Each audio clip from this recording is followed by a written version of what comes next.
1.18 here. So example 1.18, you have your X bar and then you have your S, 1.17. So you need to construct a 95% confident interval estimate.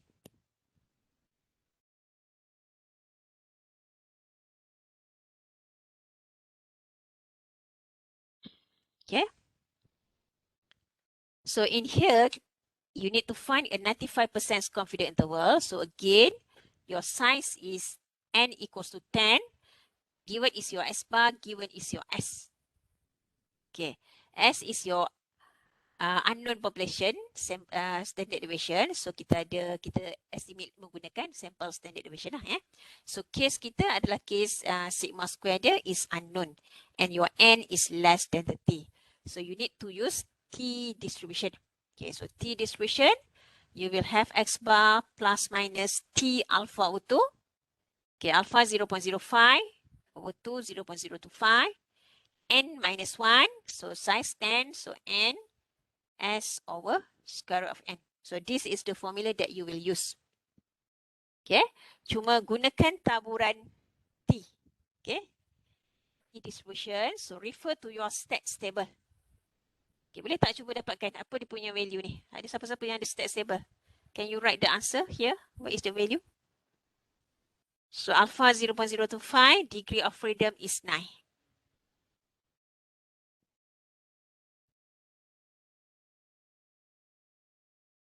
Cuba dapatkan apa dia punya value dia from your stats table.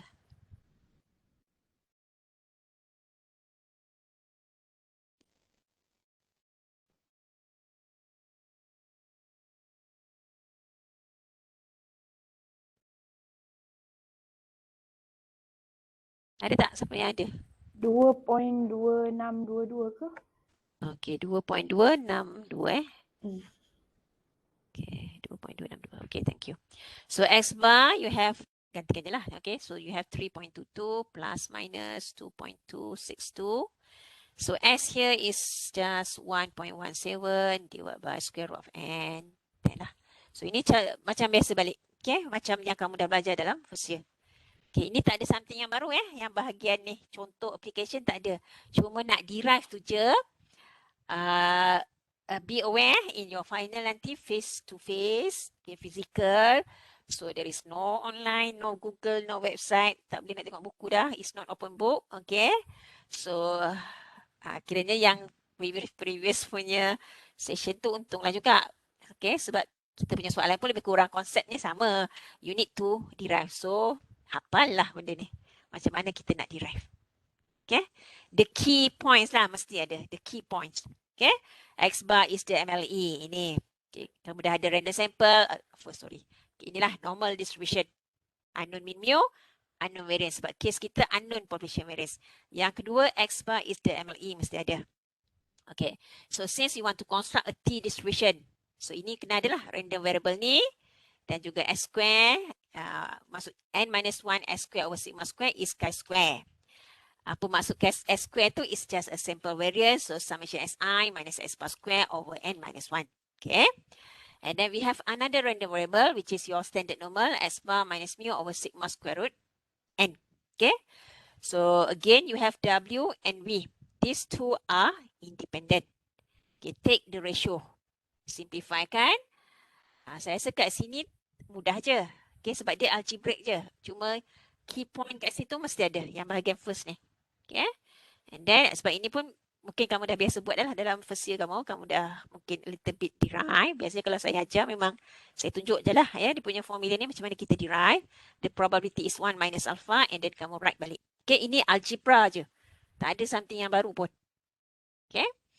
And then you apply lah macam mana kita nak apply kan for dia punya konsep here. Okay, satu lagi mungkin kita punya example here is quite limited.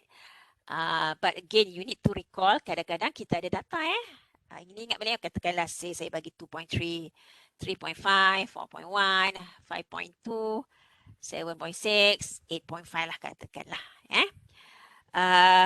Hopefully ingat lagi macam mana nak enter data in your calculator. Use your mode SD. It depend on your calculator brand. Casio apa ke, 50MS ke, XS ke. ES ke, yang silver tu ke. Enter your data in your calculator. Make sure you have your mode SD. SD yang 570 ms kot saya rasa. Tapi mungkin sama juga. Satu lagi stat kot saya terpasti. Okay, yang silver tu. Okay, mode SD. So enter your data. It will give you directly X bar, your mean. Yang kita nak adalah S ya. S tu yang ketiga tu, point yang ketiga tu dalam dia ada, kalau dalam screen calculator kamu mungkin yang keluar sigma n minus 1. Itu. Cuma yang ni diberi.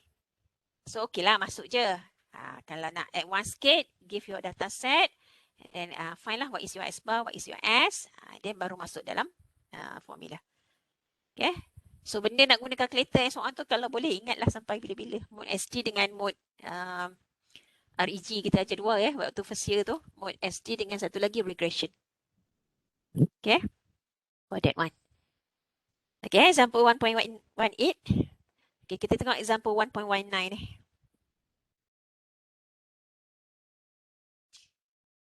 Okay, this one.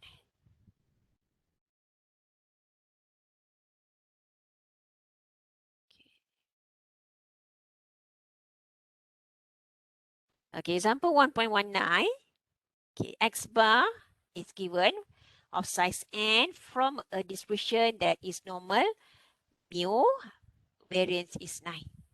So dalam case ni, variance dia is known ke unknown? Sigma square dia is known ke unknown? Known. Sebab diberi. Okay, maksud ini mean kamu, ini sigma square. Okay, so kalau case sigma square is known, automatic you know this is your first case, case 1. Okay, you want to find n, sample size. Okay, dia beza sikit dengan yang tadi tu. Yang tadi, apa soalan dia? Macam ni. Okay, nak construct 95%. Yang ni dia bagi dalam bentuk probability, this one is 0.9.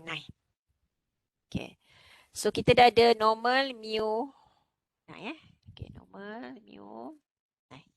So your sigma square is equals to 9. So kita ada probability X bar minus 1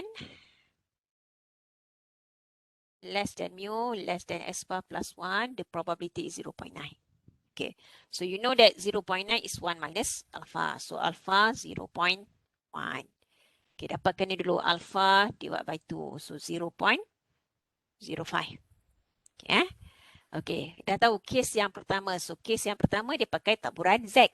Okay, so Z alpha betul. Jangan pakai T pula. Okay, Z 0.05. Sebab T, sigma square dia is unknown. So dia akan melibatkan S. Okay, sama ada daripada data ataupun diberi daripada soalan, tapi S lah, sample standard deviation. Okay, ataupun sample variance. So Z alpha 0.05, you will get here 1.6449 value from your stats table. Okay, ini just mudah je. Okay, sebab kita bukan nak construct. Okay, ini maksudnya kita dah tahu apa formula yang terakhir dia lah. Formula terakhir dia, this one lah, kita ada X bar plus minus. Inilah Z alpha over 2 sigma over square root of n. Okay, kita compare kan sebab kita nak pakai nilai n. Okay, so write down X bar plus minus. Okay, 1.6449 sigma over square root of n. Okay, sigma 3 tak terus 3 over square root of n. Okay, kita comparekan dengan X bar with comparison lah ya, with comparison. Plus minus 1. Okay. So maksudnya X bar tu tak ada value lagi pun, dia punya tu pun tak diberi daripada soalan. So since you X bar tu bukannya kita nak cari, kita nak cari nilai S, so kita comparekan lah dia punya corresponding punya values. So 1.6449 multiply with 3 divided by square root of n. Okay, so by comparison, so 1.6449. So comparekan dengan 1.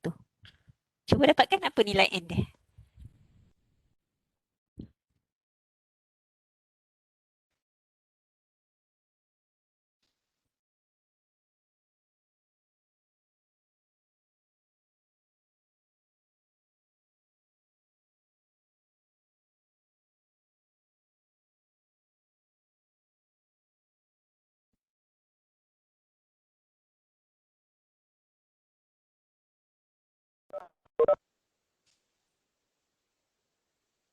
Dapat nilai N.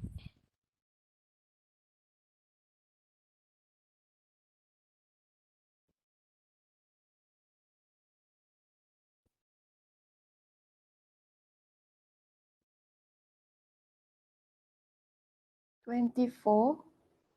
24, ada point tak? Ada point 351. 351. Okey, jap. So biasanya kita dia kalau case macam tu, okay, you get jap. N equals to 24.35, right? Okay. Saya akan terima jawapan dia kalau let's say either you use 24 ataupun 25 lah. Okay, both are acceptable. Okay, biasanya kalau lebih tu biasanya 25 kita ambil. Okay, tapi kalau if you give the answer 24 pun, both are acceptable lah. Dia tak ada, biasanya kalau 24.5 kita bulatkan lah 25. 24.35, so biasanya kita ambil 24. But in this case, both are accepted lah. So ini adalah kaedah macam mana kita dapatkan dia punya sample size. Okay, kita tak derive, cuma kita dah tahulah dia punya last formula apa. Ini just by comparison. This is one of the alternative lah, how we set the question. Okay, just use that one, tapi just compare dia punya variation and so on, dapatkan sample size. Okay. Okay. Yang ni pun sama ni pun sama lah. Nanti cuba buat this one. Kalau boleh kamu screenshot kan this one. So case mean mu wherein sigma square equals to 10. Cuma kat sini x bar minus half, x bar plus half. Ini pun nak dapatkan nilai n. Okay, cuma probability kat situ adalah 0.95.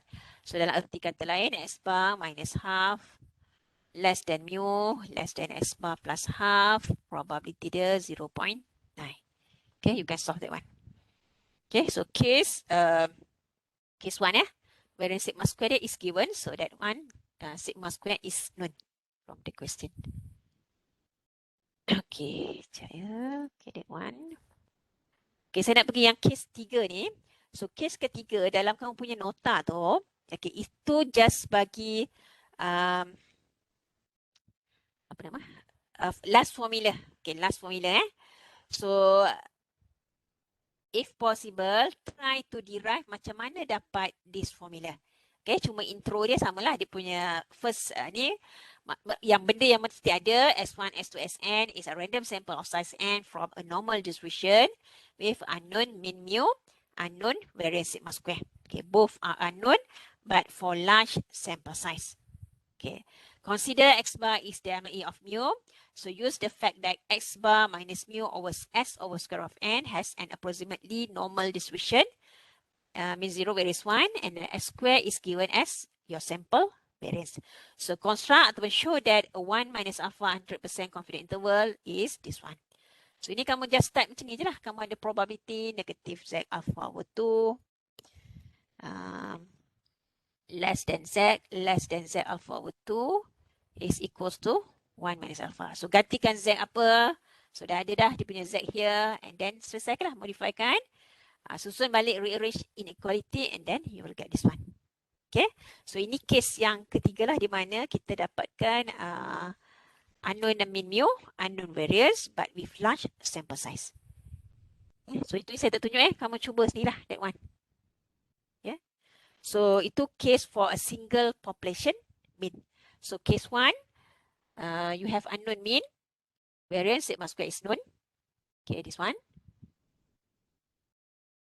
Okay, and then second, kita ada taburan T.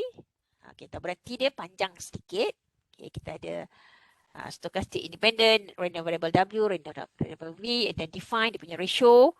Lepas tu baru construct. Okay, so this the last one lah. Case yang ketiga ni.